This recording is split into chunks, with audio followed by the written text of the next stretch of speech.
र मेरो यो प्याज ब्राउन भइसक्यो। यसलाई मैले हल्दी हाल्दैछु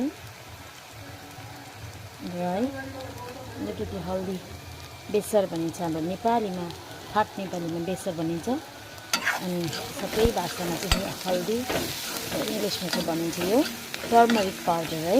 र यसलाई हालेर मैले मिक्सअप गर्दैछु र म स्वादअनुसार नमक हाल्दैछु है। हामीले नेपालीमा, हाम्रो नेपाल ठाट नेपालीमा हामी भन्छ बेसर है। बेसर हालेपछि अनि यो नुन नमक हाल्दैछौँ है। र स्वादअनुसारले तपाईँले हाल्न सक्नुहुन्छ। र यसलाई मिक्स गऱ्यौँ है। भने चाहिँ मैले यसमा यो मेरो टमाटर मजाले, प्याज मजाले भइसक्यो र यसलाई म अब टमाटरलाई हाल्न गइरहेको छु।